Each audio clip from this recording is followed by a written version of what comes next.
BNP চেয়ারপারসনের উপদেষ্টা advocate Fazlur Rahman বলেছেন, নির্বাচিত সরকারের আয়ুষ্কাল ৫ বছর হলে অন্তর্বর্তী সরকারের বয়স হওয়া উচিত ৩ মাস। তিনি আরও বলেন, এই মুহূর্তে নির্বাচন হলে 90% সিট পাবে বিএনপি। মঙ্গলবার সন্ধ্যায় ইটনা সরকারি কলেজ মাঠে ৫৪তম বিজয় উৎসব উদযাপন উপলক্ষে বিএনপি আয়োজিত জনসভায় এসব কথা বলেন অ্যাডভোকেট ফজলুর রহমান।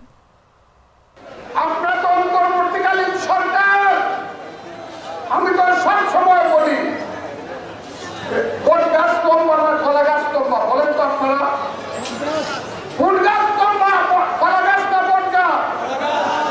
বট গাছ যদি লম্বা হয়, নির্বাচিত সরকারের আয়ু যদি ৫ বছর হয়, তাহলে অনির্বাচিত সরকারের ৩ মাস ৬ মাস হতে পারে।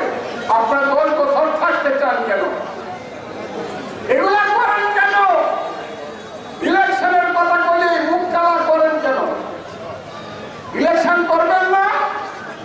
এই দেশ এই মুহূর্তে ভোট হলে পরে 90% সিট পাবে বিএনপি। জিয়াউররহমানকে যারা স্বাধীনতার ঘোষক হিসেবে মানে না, তারা স্বাধীনতাকে মানে কিনা সেটার প্রশ্ন আছে। জীবনের সাথে চলে high five, all time healthy life. জার্নিতে স্বাস্থ্যকর all time family cake, all time healthy life.